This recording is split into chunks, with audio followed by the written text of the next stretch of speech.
the Belgian authorities have arrested 3 individuals and they're connected, authorities believe, to this attack. We're going to try and get back with Elaine Cobbe to see if she's with us now. Elaine, can you hear me? Yes, Elaine, hi. Hi. So we got some new details there from the French prosecutor. Tell us what stood out to you. Well, the prosecutor has raised the number of victims. He said 129 are now confirmed dead, more than 350 are injured, 99 of them in critical condition. He said that they discovered 2 bodies at the football stadium, and one definitely appeared to have been a suicide bomber. He also said it seemed clear from the spin of the attacks and the way they were carried out that there were 3 teams running a very coordinated operation.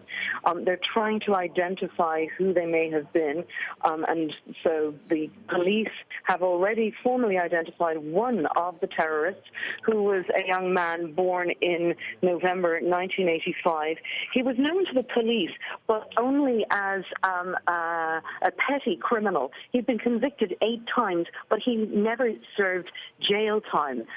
But 5 years ago, he did raise red flags for what the French call the S list, which is anyone with some suspected terror links.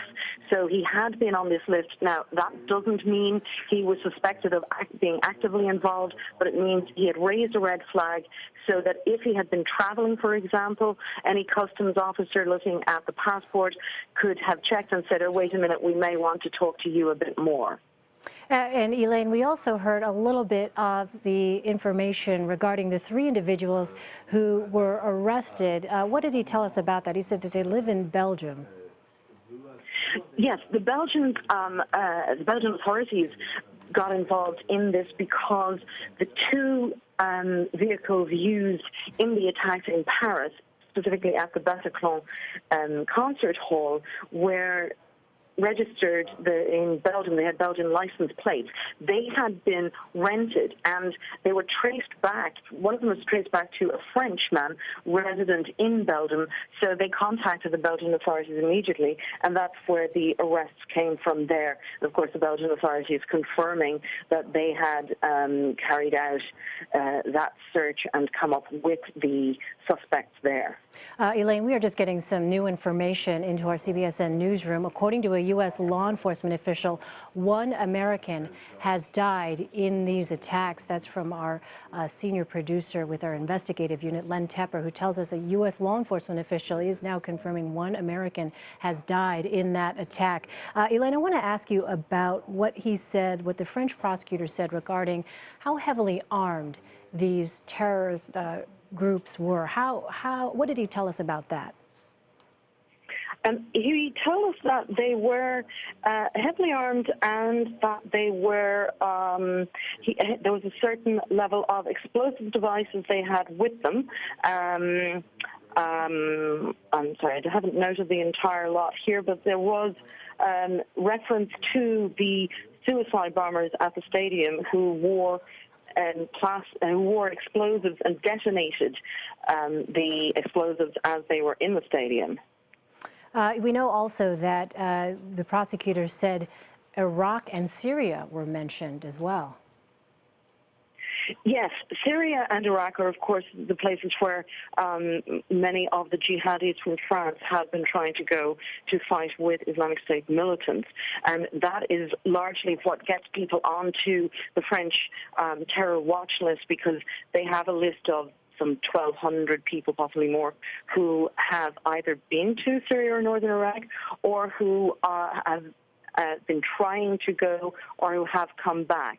So that's something that raises red flags with them. And they did find Syrian passports in the stadium. However, the public prosecutor did stress that the passport they found for a Syrian who was born in 1990, that person is not known to French intelligence services. And remind us again, Elaine, for viewers who are just joining us, we are recapping what it is that the French prosecutor said about the investigation into these attacks. He talked about 3 teams of attackers here. What did he say about how closely coordinated they were? He said that there were clearly 3 teams of terrorists who were very coordinated. He said that when the people who were questioned by police spoke about Syria and Iraq, raising the question of the possibility that they were involved with jihadis who generally head to that region. He said the 7 terrorists who are known to them, used Kalashnikov weapons. They used identical explosives, which is how they could work out how well coordinated they were. And he said also it was very clear that they wanted to cause maximum number of victims. I wonder, Elaine, if you've heard anything, whether or not, I know that the French president, Francois Hollande, spoke earlier today at the Élysée Palace. Are there any indications that he might speak again now that there are some additional details here regarding this investigation? There's no immediate plan for him to speak, but he's bound to speak in coming days. This is something the president is being kept informed on. He's meeting with his prime minister, interior and justice ministers all the time. And he has also called, of course, for a minute's silence on Monday, which will be observed in Paris in memory of the victims.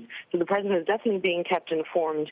At the moment, we don't know of any immediate plans of his to talk again to the French public, but it is highly likely that he will do so in coming days, given the nature of the attacks and given the nature of the fear around the country now. Yeah, I want to make sure, too, because he said something that I think is really interesting this morning, talked about these attacks being prepared, organized, and planned from abroad with complicity from the inside. We didn't hear anything, though, in this latest update here from the French prosecutor, did we? Any kind of specifics regarding that? No, the prosecutor didn't go into any specifics on that, but it's quite possible that the president is revealing lines of inquiry or things he knows that the public prosecutor isn't yet ready to say. He's very careful always to give full details of what is actually known, and if they're still following the line of inquiry and haven't confirmed it, he's less likely from past experience with him to actually bring it up. So it's quite probable that that is a line of inquiry and an active line of inquiry, but that does not mean that they're ready to talk about it yet. All right. Elaine Cobbe reporting from Paris for us tonight. Elaine, thank you so much.